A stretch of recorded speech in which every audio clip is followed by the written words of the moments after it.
So there's a story from Edinburgh, Scotland, from the 1850s. There's a guy named John Gray who shows up in Edinburgh. And John wants to be a city gardener. The problem is John can't find a job as a city gardener, so he takes what he considers at the time a lesser job, which ends up being a really important job for him, as a night watchman in the city. So he takes this job as a night watchman, and he decides, because it's kind of boring at times, that he wants his dog Bobby, who's a Skye Terrier, to go around with him. So he goes around the city of Edinburgh, and Bobby kind of becomes a fixture of the city. Like, everybody knows Bobby. He's this really cool dog, and he walks around proudly behind John, and he goes everywhere he goes. Well, 1858, something really terrible happens. John gets tuberculosis, and he dies. And when he dies, Bobby goes and Bobby lays at his grave. Greyfriars Kirkyard. There's a grave and Bobby lays at his grave. And people thought, okay, this will happen for a day or two. But Bobby stays at the grave. The guy who runs the graveyard has tried to kick Bobby out multiple times. And with the exception of going out to get lunch, Bobby just lays at the grave. So finally, the guy who runs the graveyard builds Bobby a little house right beside the grave. And he stays there. Well, about a year later, there's an edict that comes out from the provost of the city that says any dog who is not licensed, who doesn't have a tag, must be put to death. So the provost himself goes and licenses Bobby. He puts a tag on Bobby, and the people decide they're going to take care of Bobby for the rest of his life. Well, ultimately, what happens to many dogs happens to Bobby, and Bobby dies. And to this day, in Greyfriars Kirkyard in Scotland, there is a statue of Bobby, this statue right there. And that statue sits right beside the grave of John Gray. And on that statue, on the bottom, it's very, very small. You can't see it. It says, Greyfriars Bobby died the 14th of January, 1872, 16 years old. Let his loyalty and devotion be a lesson to us all. Come on, who doesn't love a good dog story, right? Still to this day, I want to go to Scotland with all of who I am, and I want to go and see that statue, to see Bobby's statue. We've been in this sermon series now for 3 weeks. This is week 4, called Grace and Grit, where we're looking at this idea of grit and our response to the calling that God may have in our lives through God's grace. And we've been looking at these Old Testament characters. We've been looking at their stories, and we've been seeing how they show grit and where their strength comes and how they step up and respond in those challenging times. And we've been looking at these characters who are really, really powerful and do things that maybe we don't expect. And today, as we finish this series, we're going to take a little bit of a shift. Instead of looking at what the world might often refer to as these strong characteristics, as we've looked in the other characters, we're going to look at a powerful characteristic of grit today. And Bobby is sort of the inspiration of this characteristic. We're going to look at loyalty. We're going to look at loyalty as an act of grit. Friends, when we go through difficult times, when we get adversity in our lives, what we need is we need someone with loyalty and faithfulness to step up and show grit and walk through it with us. To be with us on the journey with whatever is going on, with whatever the thing of the moment is, the thing of the time. There's a great relationship in the Bible that really demonstrates this idea of grit that I want to look at this morning. And that relationship is between David and Jonathan. So we're going to take a look this morning at a relationship between David and Jonathan, but I want to give you some background, because I think one of the things we often do in the church is we make assumptions that everybody knows the backstory before we get to the scripture. So I'm going to make no assumptions this morning. And I want to take us to a place where we find out why this is such an odd relationship between David and Jonathan, and why it's also so powerful and what we can learn from it. So, David, give you background. He is a shepherd boy, the lowest in society, the youngest in his family. And in the place in the story that we're going to look at today, he finds himself in a very precarious position. Now, it is possible that you've heard stories of David. David was a musician. He fights this big giant, Goliath, right? That's part of his journey and his story. And by all purposes, none of it should have worked out for David. Nothing. He should not have been able to take out this giant. He should not have gotten the jobs that he got, the roles that he got. And what we see is we see God's calling in David's story throughout the whole story in David's life. But David is going to lose in this battle against Goliath, and then he doesn't. Because God is faithful, and God meets him there. And today, in the battle that we find David in, we think that he's probably going to lose again. It's a pretty powerful story, because Saul, who's the king, he's the king of the northern kingdom of Israel and Judah, wants David dead. If the king wants you dead, usually it happens, okay? That's just kind of a basic principle. The king wants David dead. And the reason he wants David dead is because he believes that David is trying to take his throne. He believes that David's trying to take his throne. Now, part of Saul's problem, and forgive me just for a moment for this, is Saul's wife. Okay, Saul's wife comes in and says, David's causing problems for you. People like David better than they like you. So Saul goes on this fit, and he's like, I am going to take David out. Now, to give you a little bit of background, Saul's really loved David up to this point. Right? David's helped him. He's kind of been his right-hand guy. And he goes, no, he's going down. So David, in the meantime, as all this is going on, has developed this deep relationship, this deep friendship with Saul's son, Jonathan. They have this really interesting friendship, and it's really deep. And I want to look at that friendship this morning, and I want us to think through how loyalty and friendship can actually be grit. How loyalty and friendship can be responding to the grace that God has for your life. So we're going to look this morning at 1 Samuel 20, verses 12 to 17. It says, Then Jonathan said to David, I swear by the Lord, the God of Israel, that I will surely sound out my father by this time the day after tomorrow. If he is favorably disposed towards you, will I not send you word and let you know?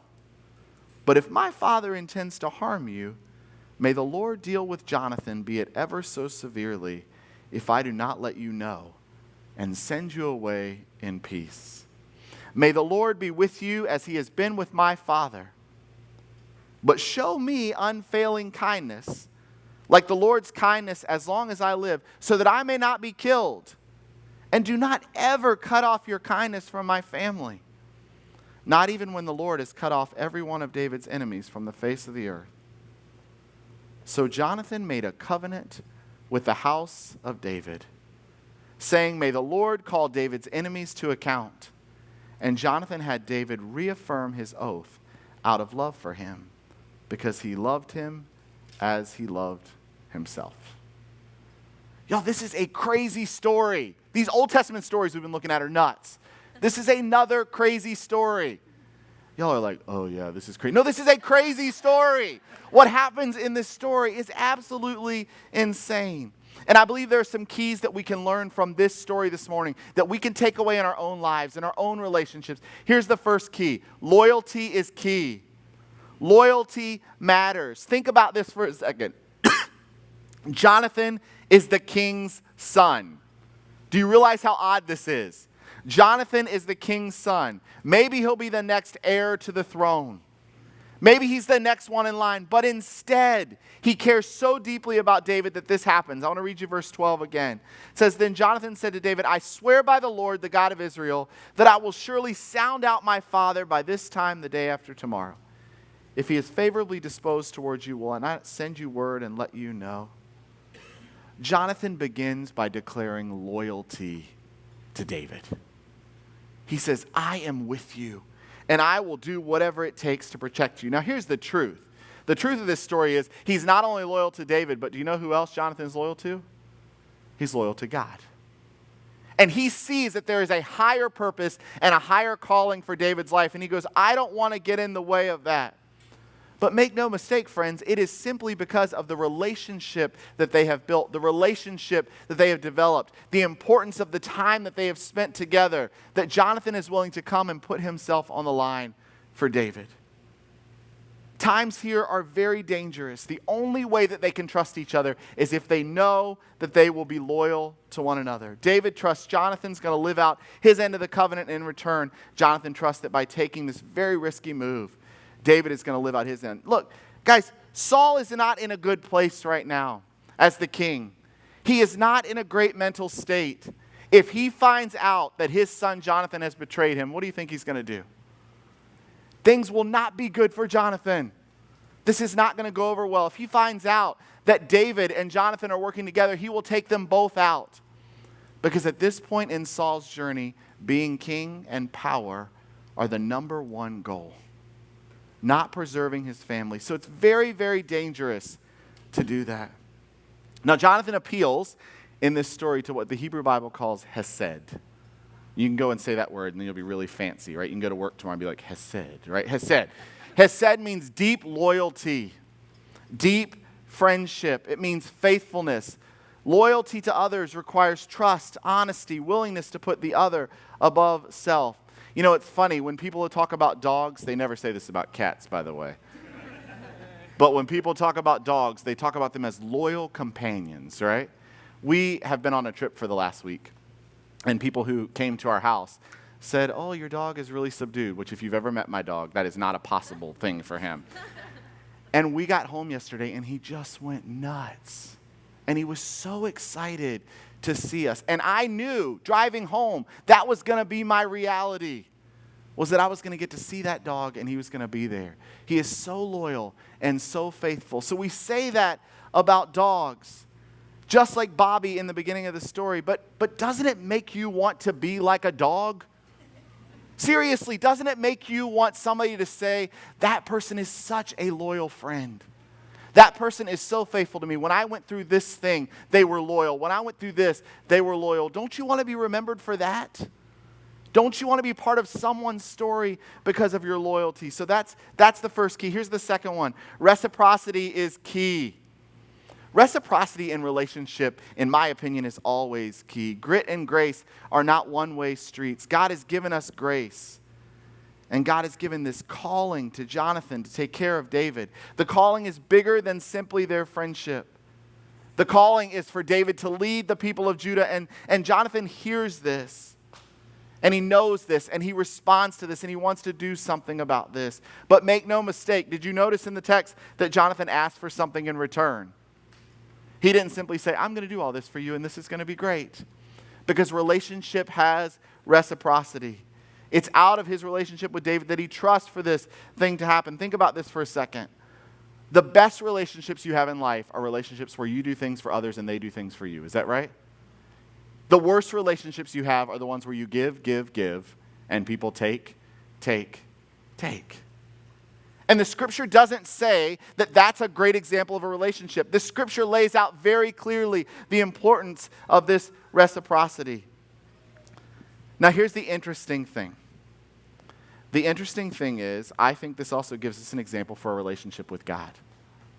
Often in relationship with God, we want to take. People get frustrated and they ask God the question, what have you done for me lately? Right? What have you done today? But the relationship with God should also be one of reciprocity, not because God needs it, but because we need it. A relationship with God should not be, God, what can you do for me today? God is not a short order cook. It is out of relationship that we see that reciprocity where God gives us grace and we respond with this grit that I'm talking about. Now, as I said before, in this story, it's important to remember Saul is not well. I mean, he throws things. He throws spears at people. He goes after people. He wants to be king, and that desire has really taken over his life. Jonathan has begun to realize that God's going to use David, and he wants to be with him all the way. Let's look again at verses 14 and 15. It says, "But show me unfailing kindness like the Lord's kindness, as long as I live, so that I may not be killed. And do not ever cut off your kindness from my family, not even when the Lord has cut off every one of David's enemies from the face of the earth." Y'all, we're all wired for this sort of reciprocity. We're designed for a relationship that's back and forth. The problem in Genesis chapter 3, which people often call the fall, the time when we see humanity and sin, the problem is because humanity just takes and takes and takes and takes and takes and doesn't interact back in relationship with God. There's no reciprocity in that relationship. It's one of the first examples we see in Scripture where there's not this mix of grace and grit going on together. It's like, God, just give us your grace and let us do whatever we want to do. Loyalty is key. Reciprocity is key. But finally, and I think the biggest one that we see in this example, is that love is key. If you don't hear anything else this morning, I want to invite you to hear this. Love. Love above all things. I believe that love is the grace that brings grit to relationships. In order to truly stand for someone, love must be at the forefront of that equation. Look at the very last verse. It says, "And Jonathan had David reaffirm his oath out of love for him because he loved him as he loved himself." Jonathan says, "David, tell me that you love me. Because if you do that, I know that you will be with me." And then this last part, it's as if Jesus just lifted those words right out when somebody asked him what the greatest commandment was. When Jesus says, "Love God with all of who you are and love your neighbor as yourself." Because it comes right out of this line. Love your neighbor as yourself.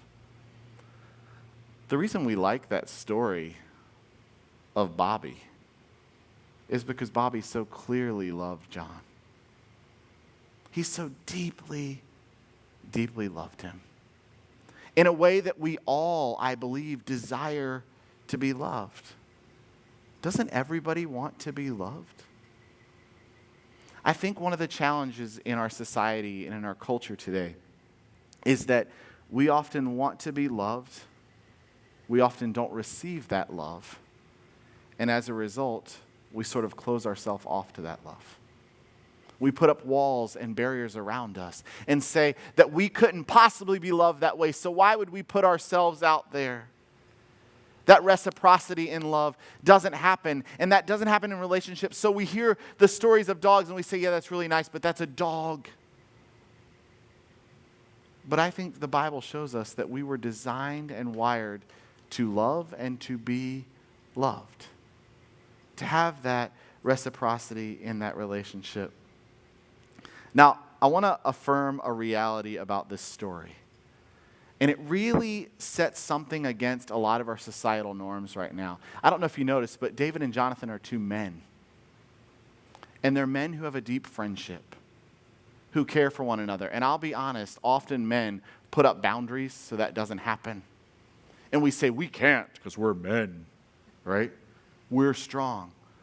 But this example shows us how they can care for one another, how they can have this love and reciprocity in their friendship for one another, and the importance of that and what they do. Now, when I was working on this sermon and I was talking to some people, they said, hey, women don't do this well either. We don't love one another well either. So I think, yes, while this is a powerful example of two men who have this deep friendship, I think the Scripture calls us to this sort of friendship, to this sort of loyalty. And if you're sitting here this morning and you're saying, I have no one in my life like that, that makes me really, really sad. Because I long for that for you. So my response to that might be, then go and be that for someone else. Go and be that grit for someone else. Love someone else so that they might love you. Be in that friendship, that deep friendship with someone else, because I think that's what God calls us towards. There are people in your very community that need you to love them. There are people in your family who need you to love them. The hole that each of us have that needs to be filled with love is something that we need to give out as well. We need to begin to love people who are different from us, who aren't exactly like us. Think about Jonathan and David's story. Think about how different their backgrounds are, their different families. To think that a king's son and a previous shepherd boy could have anything in common seems preposterous, doesn't it? To think that they could have this friendship, it doesn't make sense. But I often think that friendship, loyalty, and love doesn't make sense when it's done in a way that Christ is at the center of that friendship. David and Jonathan have a deep love for one another. It transcends normal human friendship. It breaks down the walls of societal norms for the sake of something bigger. During this series, we've looked at these Old Testament characters, and one of the reasons I wanted to do this was I don't think we spend enough time looking at the people of the Bible and analyzing their lives and why they are so powerful. But the other reason that I wanted to do this is I think many of us have become incredibly hopeless, seeing the world in a hopeless way. That we think because this is going on, because this is happening in our community, in our nation, in our world, that things can't get better. And the stories that we find in the Old Testament of these people who showed grit show that God's grace is still very much alive. And our response to God's grace is that which begins to change the world. Now, here's the disappointing part for you. I'm not going to end this sermon with a 3-step way to become a loyal friend. In the words of Nike, just do it. Make it happen. Find the people that you want to build into. By examining this relationship between David and Jonathan, we can see that loyalty comes from being with someone and ultimately having deep love for them. So I ask you, who are you called to be loyal to? Who are you called to love? Who are you called to care for in order to live out your grit-filled calling?